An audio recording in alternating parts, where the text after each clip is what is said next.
All right, so if you were here this morning for worship and you're like, man, I come for the word and I just wait until that worship guy's done, you're, you're in for a disappointment because Pastor Dave's on vacation and I'm preaching today, so you get me both times, like it or not. Have you ever watched a movie or watched like a television series and the very first scene or like the beginning of this episode sets you up for something and you're like, wait a minute, this is not at all how I thought this movie was going to go. This is not, and you don't have enough information, you don't have enough context. I don't understand what this thing is. Wait, in the previews, this guy's the hero. How did he die in the first 2 minutes of the movie? And you see this scene play out, and you're like, man, I am totally confused. And then right at the end of that scene, it says 24 hours earlier. Or like last week, you're like, oh. And then like almost the rest of the movie builds up to that, and then when it gets finally to the end and it replays that scene, you're like, oh, it was a setup the whole time, or it was whatever it was. Have you ever seen a movie like that? One of the movies I think like that is Forrest Gump. Anybody ever seen Forrest Gump? I thought I'd choose a movie that's not super current, because one thing Pastor Dave does is he'll bring like a current movie. He'll go, I'm not going to spoil for this for you, but I'm just going to tell you this one thing. And then he spoils it for you. So I figure if you haven't seen Forrest Gump by now, you probably aren't going to, so this isn't going to spoil it. So the opening scene of Forrest Gump, I don't know if you've ever seen it. It was, at its time, miraculous, because there's this feather that is, CG, computer-generated graphics. It looks so real, and it was amazing at the time. And you see this feather fall down, and you see Forrest sitting on the bench, the park bench, right? If you've seen Forrest Gump, you know what I'm talking about. Sitting on the park bench, and the feather falls right at his feet. But that's not the important part. The important part is that what he's wearing on his feet are these dirty, muddy old running shoes. But he's got a suit on, so why has he got dirty, muddy running shoes? I don't know. I don't have enough information yet to find out. And he bends down and he picks up the feather, and sitting next to him on the bench, do you remember what's sitting next to him? Box of chocolates. Because sometimes life is just like a box of chocolates. So he's got a box of chocolates sitting there, and he's got a suitcase. And he opens the suitcase, and he pulls out a Curious George book, sticks a feather in it, and closes it, and you're like, all right, they're being very detailed enough that something is probably, and you see in there, you see ping pong paddle. He's got a ping pong paddle in his suitcase, and he's got a hat. Do you remember what it says on the hat? Bubba Gump Shrimp. And all these things are being set up. They're very specific, and they're being set up, but I don't have enough information to know what these things mean. All right, you with me? You ever seen a movie like that? Okay, just say yeah, or I'm going to explain the whole thing all over again. And yeah, I've seen, oh yeah, tons of movies. Yeah, go on, tons of movies. So Pastor Dave has, a long time ago when we put this series together, he assigned specifically what Shelley was going to preach, what I'm going to preach, what Pastor Rachel's going to preach next week. And he gave me 6 verses that when I first read them, I was like, I don't really know what this means. How in the world am I going to preach on these 6 verses? And that's what I felt like I was put in the beginning of a movie that I didn't have enough information for. So here's what I thought we'd do. Read through the 6 verses, see if you agree with me, and then we'll do the 24 hours before. You with me? I'm doing it anyway. Just say, yeah, I'm with you. All right, 1 Kings chapter 18, verses 41 through 46 go like this. Then Elijah said to Ahab, go get something to eat and drink, for I hear a mighty rainstorm coming. So Ahab went to eat and drink, but Elijah climbed to the top of Mount Carmel and bowed low to the ground and prayed with his face between his knees. And then he said to his servant, go and look out towards the sea. The servant went and looked. Then he returned to Elijah and he said, I didn't see anything. 7 times Elijah told him to go back and look. Finally, the 7th time, his servant told him, I saw a little cloud about the size of a man's hand rising from the sea. And then Elijah shouted, hurry to Ahab and tell him, climb into your chariot and go home. If you don't hurry, the rain will stop you. And soon the sky was black with clouds. A heavy wind brought a terrific rainstorm, and Ahab left quickly for Jezreel. Then the Lord gave special strength to Elijah. He tucked his cloak into his belt and ran ahead of Ahab's chariot all the way to the entrance of Jezreel. It sounds cool. There's some cool things probably happening here, but I don't understand the significance if I read that all by itself. That movie scene right there all by itself I couldn't dig into it and say, oh man, I can preach. This is hellfire and brimstone are coming from this 6 verses. What I got from it was, can't I do Shelley's week where there's bulls being slaughtered and fire shooting down? And that sounds cooler. But I get climb a mountain and pray, which is awesome. So I start digging into it, and I felt like this was not enough context. There's not enough there for me to dig in. So I've got to look back. So just like when a movie backtracks and fills in the missing information to take that out of context scene and make sense of it, I think we need to backtrack a little bit. We need to look at who the characters are in this. We see basically Elijah and Ahab. Elijah's servant's in there, but we don't really get a whole lot of information about him. What do we know about these guys? This movie terms, we're in a scene. What's their motivation? What got them on the mountain? What's their backstory? So we've learned about Elijah over the last few weeks. Pastor Dave's talked about Elijah. Shelley preached about him last week. So we've got collectively a little bit of context of Elijah, but we don't know a whole lot about King Ahab yet. We know that Elijah has experienced a few miracles and he's involved in some, and we're going to see how he's going to be involved in more as the story unfolds. But what about Ahab? I don't really know. Something else we learned about Elijah was a few weeks ago, Pastor Dave mentioned it, and last week Shelley mentioned it, out of James chapter 5, verse 17, we saw that Elijah was as human as we are, which is important because he does some pretty cool things, and he's involved in pretty cool things, and the fact that repetitively you see that he was as human as us means we serve the same God. We've got the same makeup that Elijah has. There's nothing special. What we're going to find out today when we talk is there's some cool things that Elijah did that I don't think were miraculous. They were very natural things that ended up happening with him. So what about Ahab? Let's look at his backstory. If we read through the book of 1 Kings, we find out that Ahab is the 11th king of Israel. Israel's had a number of kings before we get to Ahab. And I think it's important that we walk through just briefly the trail of some of these kings, because if you look through all the kings, we see a theme, a repetitive theme over and over and over again that leads us to where we are. Because what's happening with the kings of Israel is what's happening with the people of Israel. And the overarching story is God's people set aside, and they sin, and he reconciles them to him. That's the whole Bible. That's the Bible story. God creates people because he loves them. Of course, we sin, and the whole rest of the thing is him running after us and bringing us back to him. And Israel's story is that same subset. He creates the nation of Israel, and then they run away from him. And he brings them back, and then they screw up. And then he brings them back. And a lot of it has to do with their king. So let's check this out. Does anybody know who the first king of Israel was? You're exactly right, Saul. So Saul, if you remember, is anointed by God to be the king of Israel. And for the most part, Saul's a pretty good king for the beginning part of his reign. But near the end, if you've been in Sunday school or in church at any time, you know that he ends up becoming jealous and kind of paranoid of this kid named David who works for him. You ever hear the story?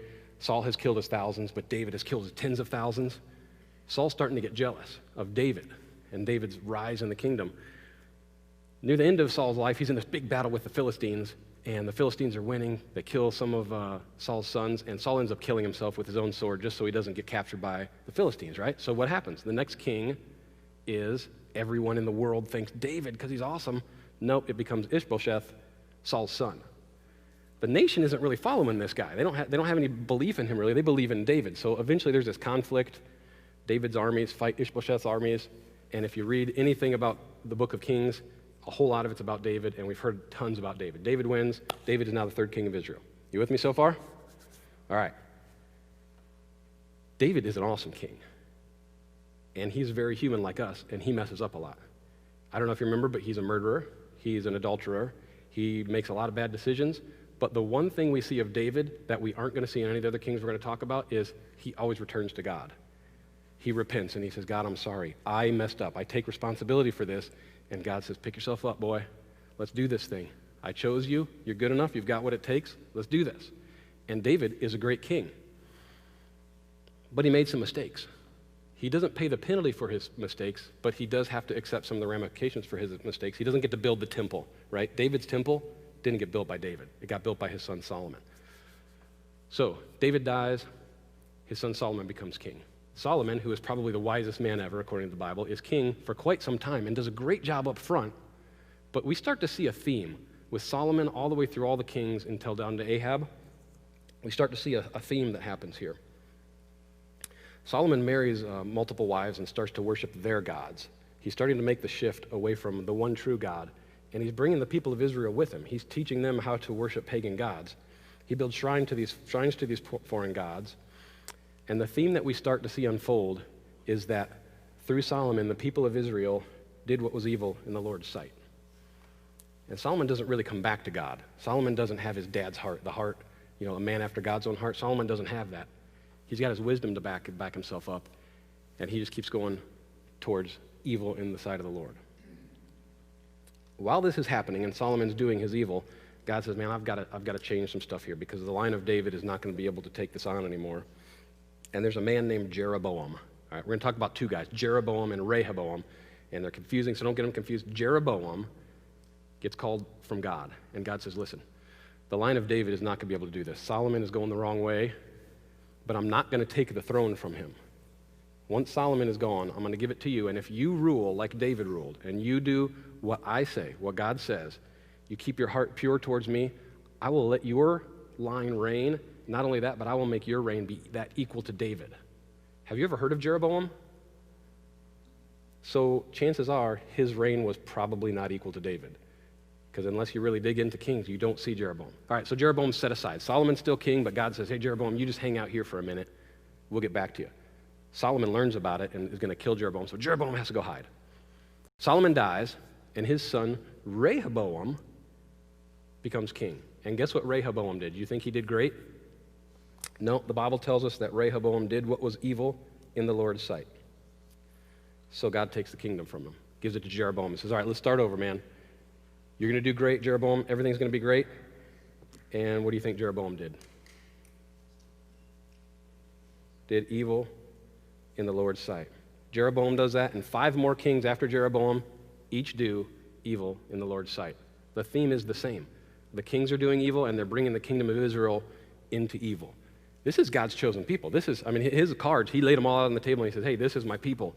And they're not going the way that God's going. Are you with me? You following me here?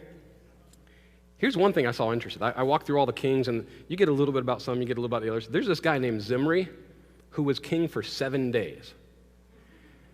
All the Bible tells us about him is 2 things. One is in his 7 days, he did evil in the sight of the Lord.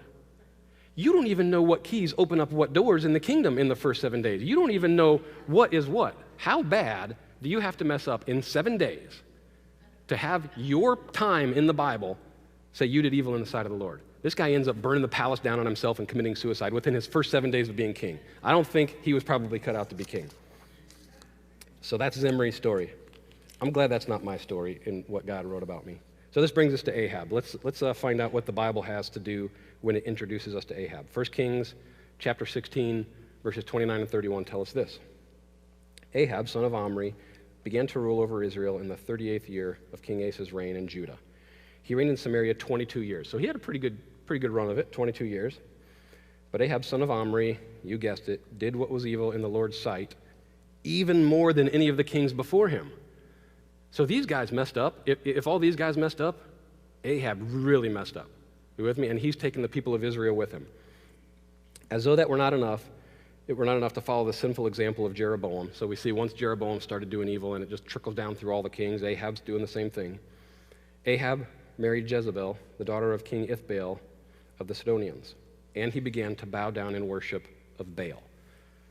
So Ahab, while the other guys were introducing pagan gods and keeping God around, Ahab turns the corner and says, okay, Israel's done with God. Probably got done with God a little bit before. And this is generations happening, so generations of Israelites are growing up not with being taught God. They're not growing up with Sunday school. They're growing up with Baal Sunday school. So the people of Israel are being taught to worship Baal, not even the one true God. Now we're getting somewhere. We're getting a sense for who Elijah is, and we're starting to see where Ahab's coming from. All the way from the reign of Jeroboam to Ahab's reign, there's been a shift away from worshiping the one true God. And Ahab, with the help of his wife Jezebel, makes the shift and brings the people in to worship Baal. So that's where we are so far in the movie. When we're tracking, we're getting back to our scene to see how our scene fits in this and see what it all does. Last week, Shelley walked us through this really cool spiritual contest between Elijah and the prophets of Baal, which really was a battle between God, the true God, and the lowercase god Baal, or really what you might call God versus evil. We saw Elijah pray down fire from heaven, and God sent the fire down, and it consumed the sacrifice, while Baal wasn't able to do anything with his sacrifice. You remember last week? Or the story, if you've read it before?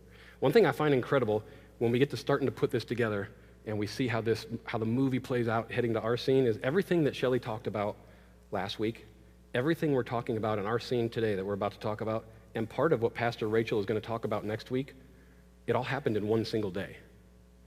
Sometimes when I read the Bible, I'll read it in sections, and I might read a book over the course of a few days. One of the challenges with that is we have the tendency to put our own timeline in what we're reading. Well, it took me a week or a month to read through this book, so in my mind, these events took a week or a month. It was not true. It's not true. We've got to look at clues. All through what Shelley talked about, it says, in the morning he did this. In the afternoon he did this. In the evening time, when it was the proper time for worship, he did this. All this is happening in one day, and he does all these things, and we're still in that evening in our story that we're about to get into. There's only one major piece of the backstory that I think we need to put together to see how our scene fits together, and we have to see the introduction of Elijah and what Elijah lays down on King Ahab the first time he meets him. In 1 Kings 17:1, it tells us this. Now Elijah, who was from Tishbe in Gilead, told King Ahab, as surely as the Lord God of Israel lives, the God I serve, there will be no dew or rain during the next few years until I give the word. Bam, no rain. No rain at all. What happens to a vast area when there's no rain? It dries up. The crops die. The rivers dry up. That's food and water right there. What do we need to survive? Food and water and oxygen. Kind of need all of them. All we got right now is oxygen. So this is the first time we really see Elijah on the scene. 1 Kings walks us through the different kings right up to Ahab, and in the very next paragraph, it brings Elijah into the story. It's like 1 Kings is setting up this showdown. It's showing how the kings walked away, how Israel's walking away from God. And we don't get a ton of information all through the kings until Ahab and Elijah's story. And now we get, hey, God is setting up this big showdown, God versus evil. And the Western music plays, you know, and it's dusty, and you just see the little shot of Elijah's eyes. And then it pans over to Ahab. This is the showdown that God's setting up through 1 Kings, right? You with me? All right. The sum total of all that we've learned so far is about to come together and deposit us right back into our opening scene. The scene that before had no context, it had no backstory, but now with all that we've walked through so far, we're going to see how this scene works in the overall narrative. So to pick this up, here's what I want to do. I want to just summarize a little bit of what Shelley has because it's important to see how this day in Elijah's life works. We pick up the movie in the last part of Shelley's sermon, okay? It's early in the morning. We can see the impact and the devastation of what 3 years of drought has brought. We see desperation in the people who struggle to survive as a result of the famine. They don't have any food.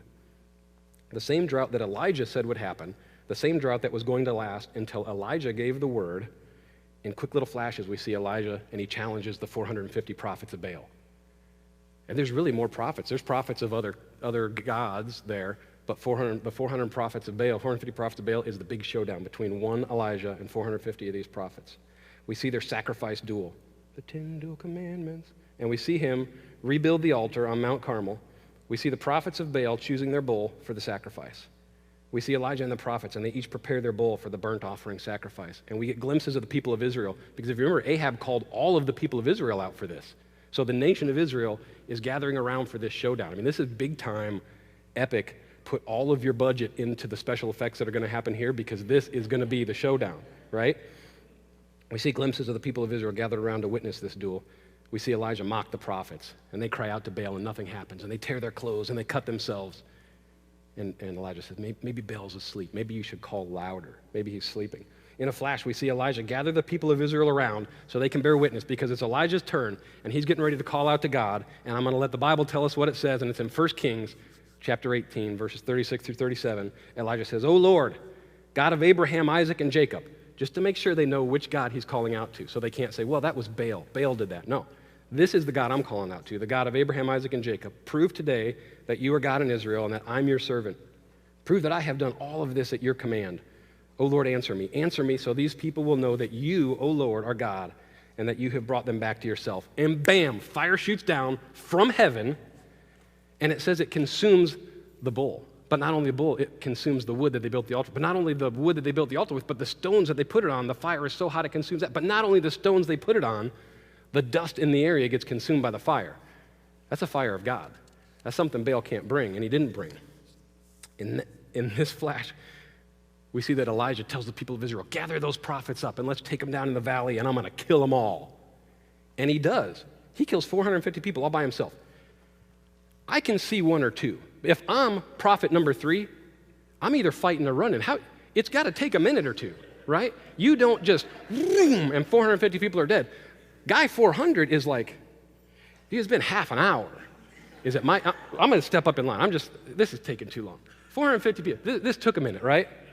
So probably the people of Israel involved in this, and it's like hockey, and they're blocking people. No, you can't run. Wait till Elijah gets you. In this fury of activity, in the adrenaline-laced chaos of this miraculous duel and massive slaughter, in this excitement and confusion is where the timeline of this whole story meets our scene. So let's start picking our scene apart. You with me? The first part of our scene looks like this.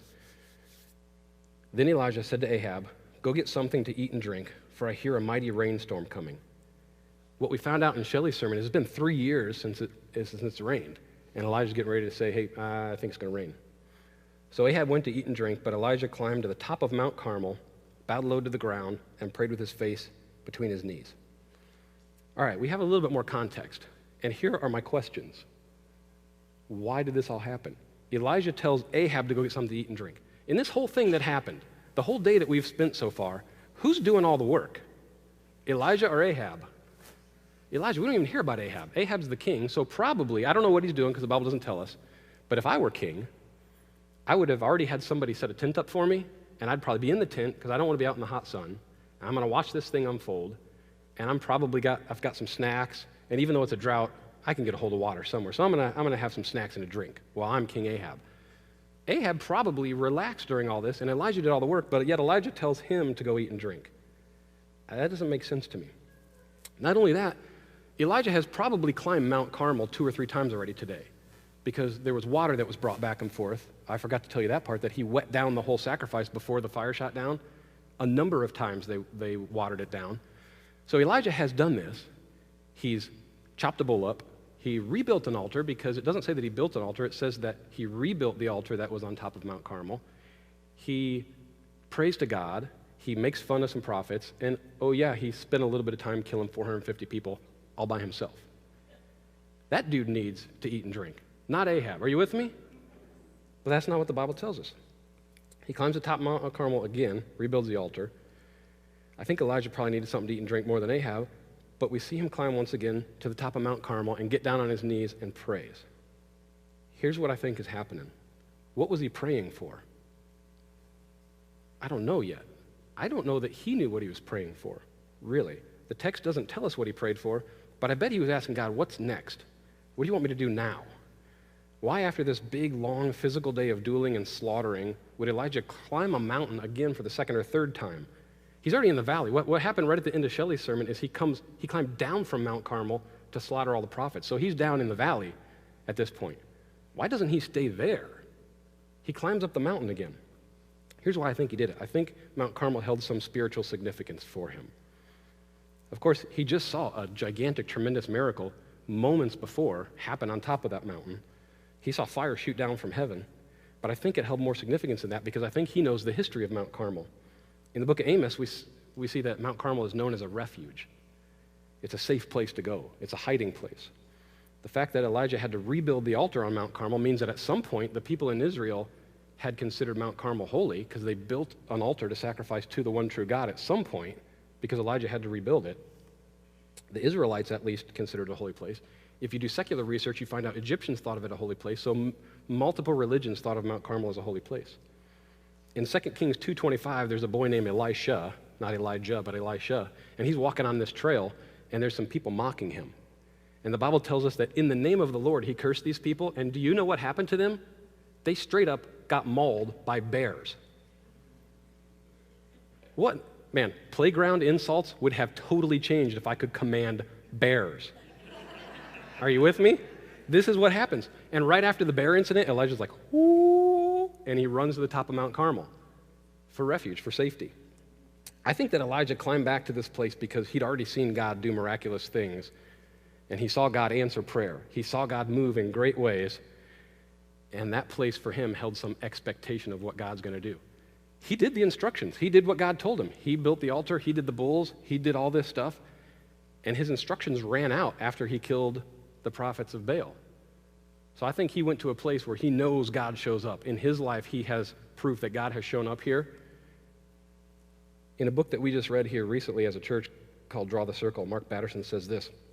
He says, going back to places of spiritual significance can help us find our way forward again.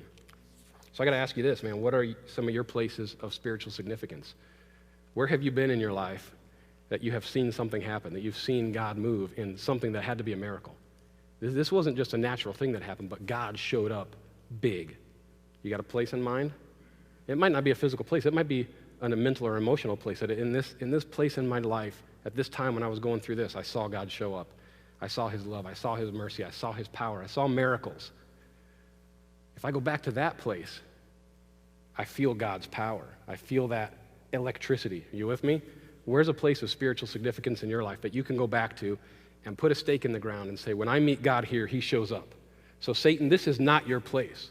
You don't have a foothold here. This isn't some part, that secret part of my mind that I have flirted with letting Satan be a part of. This is not that. This is, God, this is it. This is me and you. You're here. I know you show up. You with me? You know what I'm talking about?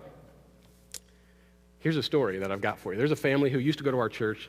They don't go to our church anymore, and they couldn't have kids. And they prayed and they prayed and they couldn't have kids. And I remember the part of the story that the wife shared later on, and she said, I prayed right down here that God would give me a child, and he did. And she would refer to this section right here. I can't put an X right on the spot, but I just remember her talking about this section. So I would caution you, if you pray right here, be careful what you're asking for. Be specific. Be specific. But for her, that place, God showed up there. If she needed God to do something in her life, where do you think she's going? She's going to that place of spiritual significance. This place of spiritual significance might not be a physical place, but a place in your mind. So think back to a time in your life that God did something. All right, let's see what's going on here. Some more stuff in our story. We'll pick up in verse 43. Then he, who is Elijah, said to his servant, go and look out towards the sea. The servant went and looked, then returned to Elijah and said, I don't see anything. 7 times Elijah told him to go and look. Now, we're not digging into it, but the number 7 in the Bible has a lot of significance. If you're like, man, I'm kind of bored, I don't know what I should be studying, look into what the number 7 means in the Bible and what the significance and the symbology behind it. Finally, the 7th time, his servant told him, I saw a little cloud about the size of a man's hand rising from the sea. If I get to that point, I'm like, it hasn't rained for 3 years, and this is the cloud I see. That's not big faith, that's little faith. God, where is the cloud? But for Elijah, this is it. This is big faith. He's excited. Then he shouted, hurry to Ahab and tell him, climb into your chariot and go home. If you don't hurry, the rain will stop you. And soon, the sky was black with clouds. A heavy wind brought a terrific rainstorm, and Ahab left quickly for Jezreel. Here's what I think happened. If the duel of the 450 prophets of Baal at Mount Carmel was God flexing his muscles to show the people of Israel that he is the all-powerful, one true God, then I think the prayer of Elijah on Mount Carmel to bring rain is like this giant-sized God mic drop saying, boom, how you like me now? Because for 3 years, God said through Elijah, it won't rain until Elijah says the word. How powerful is that God that when Elijah says, hurry, go to Ahab and tell him it's going to rain? For 3 years, he hasn't said those words. And 3 years ago, Ahab has to remember, oh my gosh, this very guy told me it wouldn't rain for 3 years, and it hasn't. And now he's telling me it's going to rain, and it's on. I think this was the culmination of a 3-year plan that God had to put the people of Israel in position to show them how powerful he was, to remind them what their ancestors had remembered, that he was the one true God. Salvation is going to be through him. Salvation has been through him. The power of the one true God trumps anything. And he set that up and dropped the mic and made it rain. 1 Kings 18:46 tells us this. Then the Lord gave special strength to Elijah. He tucked his cloak into his belt and ran ahead of Ahab's chariot all the way to the entrance of Jezreel. Okay, that is kind of cool. He outran chariots drawn by horses. I need more context, because was it like from here to that back wall, and Ahab had to get in the chariot and bridle the horses, and by that time Elijah was already there? So technically he beat a team of horses, but that would be not as cool. So I looked in and got some information for us. Would you like it? Yes. All right, the Lord gave Elijah special strength because he outran a team of chariots, which is impressive, but I think that what is impressive is once I dug into it, it wasn't a sprint. It was more like a marathon, kind of like the marathon day that Elijah had just lived through with all the trips up and down the mountain, all the slaughtering to do, all those kinds of things. So I looked up Jezreel, because it says that he raced Ahab and beat him to Jezreel. So from Mount Carmel to Jezreel, we don't know exactly, but the valley of Jezreel, the opening of the valley is 17 miles away from Mount Carmel, and the back end of the valley is 30 miles. So the city was somewhere in there. So he ran anywhere from 17 to 30 miles, a marathon. Will you agree with me that basically he ran a marathon? He ran a marathon. This wasn't a quick sprint. It was a literal marathon. After all that had happened that day, God gave Elijah the strength to run a marathon. That alone sounds miraculous, but as I was digging into this and reading, there's nothing that indicates that it was a miracle. There's nothing that indicates that God miraculously imparted this speed or endurance or anything to Elijah. So here's what I believe.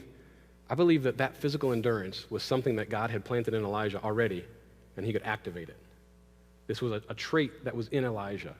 Are you with me? I've never climbed a mountain multiple times, rebuilt an altar, prepared a live bull for sacrifice, slaughtered 450 people all in the course of an afternoon, but I imagine it's physically taxing. I imagine it takes a little bit of oomph to do that. Then a few minutes later, climb up a mountain again, and here's the deal. He used the Mount Carmel as a starting line. Ahab was already down in the valley. Ahab and the horses are down in the valley. So Ahab's got a head start on him.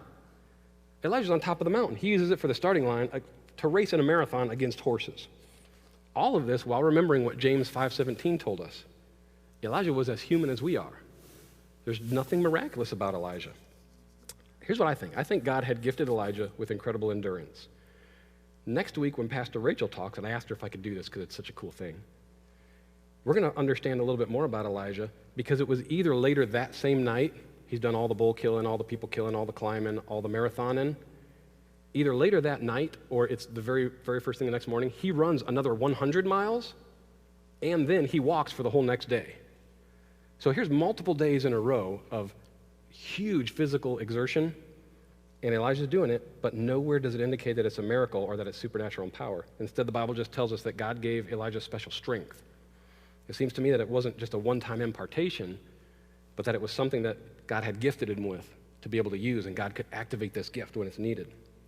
If I let my imagination run, I picture Elijah out on the playground with like all the other little kid prophets, and they're like getting together and they're having races, and he's like always winning. Like, oh man, I want to race against Elijah. He don't beat me. I can picture him running up and down hills and mountains just for fun. I think physical endurance could have been something that God gifted Elijah with. And over time, Elijah had honed this. In his own power that he could, he practiced it. He got better. And he did this over the course of his life, but he was as human as we are. So I got to ask you, what gifts has God given you? What's something that seems normal to you? Because I don't think this seemed abnormal to Elijah. I think he could just do it, right? What's in you that you can just do that other people don't really have the ability to do? And here's how you know it. You've been doing something with somebody, and they're like, what? I don't understand that. And you're like, dude, it's just this. You just do this. And they're like, I don't get it. That's a gift. That's something God has put in you that he hasn't given to somebody else. There's natural things we can do. We can walk, we can talk, we can do those kind of things. But there's something that God has put in you that is different than what he put in somebody else. Could it be that that is a gift that he wants you to use to further his kingdom? Could it be that as he put it in you and you naturally over the course of your life have done something with it, he wants to energize it every once in a while. He wants to activate it a little extra. He wants to give you the extra strength to do it for that time that you need to further his kingdom. Is it possible? I'd challenge you to think about it. I don't really know. Elijah was an obedient servant to the Lord who was willing to use these gifts that God had given him in order to bring glory to God and to steer God's people towards him. What do you use your gifts for? What do I use my gifts for? I would encourage you to take some personal inventory time and see if you can identify some of the gifts that God has given you, some of the things that you can do that other people can't quite do. It's supernatural, not supernatural. It's natural to you in a super way to do this thing, but not to other people. Then ask yourself, what are you using them for, if you're using them at all? It just might change the course of your life. Here's a story I got for you. When I realized this thing, it changed the course of my life. And it was about 20 years ago, give or take. My family had just moved to Las Vegas. And we hadn't been there very long, and we didn't really know, I don't know if you've ever been to Las Vegas, but it's not the easiest place to get around in. It's not all square. So we thought, hey, we need to go to church. And I think, if I remember the story right, I think Ian was just born. So he was just like a week old or maybe 2 weeks old. So it's right at 20 years ago.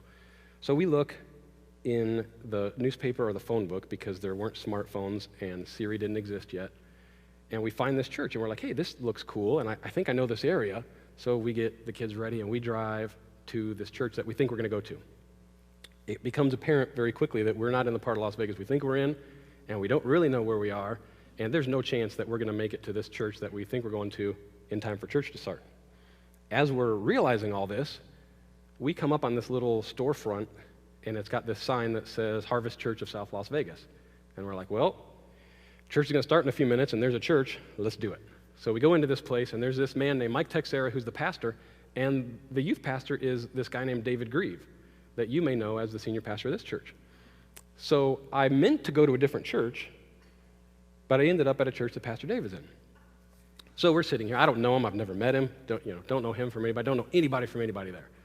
We sit down, and I don't know if you know this about me. In real life, I'm a drummer. In my pretend life, I play guitar and sing, but in real life, the instrument that I can actually play and would consider myself halfway proficient at is the drums. So we sit down, and worship starts, and I'm looking up there, and there's a drum set, but there's no drummer. I'm like, all right, that's kind of interesting. So worship goes, and it's pretty cool, and the bass player is up there, and he's playing, and if you're a musician, you know this. If you're not a musician, you're about to find out. You can lock in with musicians. As I'm leading worship here, and especially when the college kids show up, I can tell the ones that are musical and the ones that can sing by the way they interact with me on stage, and I'm just looking at them. We haven't talked. We haven't said anything. So this bass player, his name's Jerry, and he is getting it. And I'm making eye contact with him, and he's like, he knows that I'm getting that he's getting it, and he's like, yeah. So we got this little thing, and I'm like, this is cool, man, this is cool. So I'm thinking in the back of my mind, hey, maybe they don't have a drummer. Maybe at some point in the future I might be able. Ever since I was a little kid, I played drums in church. So Pastor Mike gets up there and he starts preaching, and he preaches out of the book of Matthew, and I don't remember exactly everything, but what he's preaching is about the talents and not using them, and not only if you don't use them, you might lose them, but they might be given to somebody else.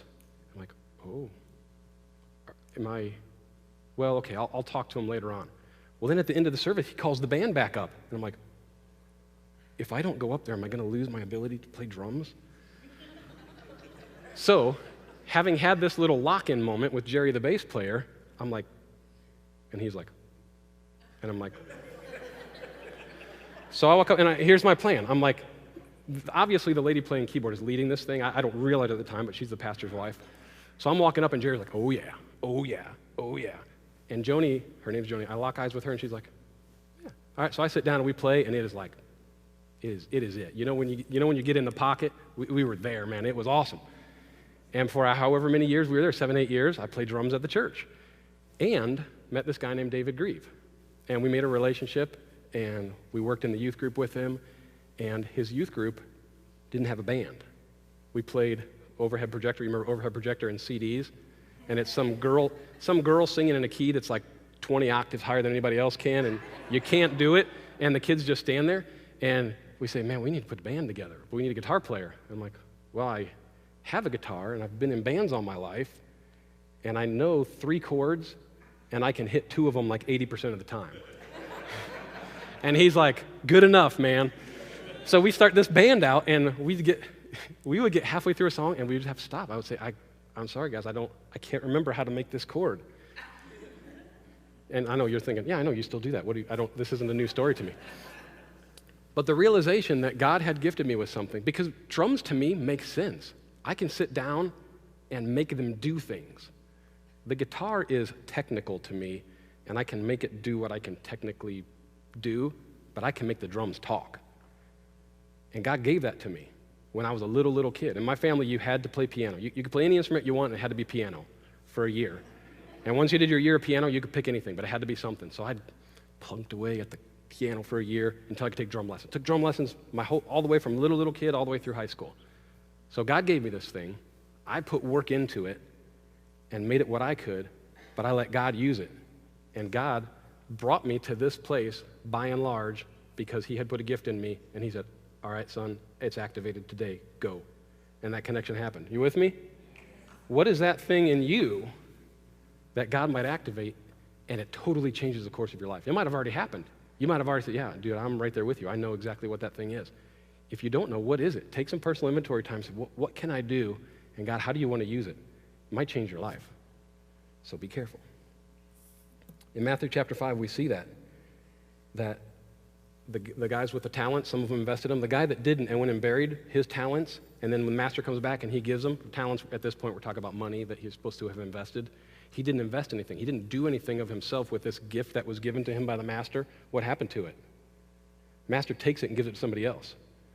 So as much as I want you to utilize your gifts, If you don't, could you not use them around me so he'll give them to me? I'll take them. If you don't want them, I'll take them. Okay. Here's the challenge that I have for you. Are you ready? The challenge is this. Identify your spiritual significance, a place of spiritual significance, and reflect on the gifts that God has given you. And read 1 Kings chapter 19, 1 through 9, in anticipation of next week, where for the very first time ever in New Life Community Church, Pastor Rachel Burns will bring the Word of God.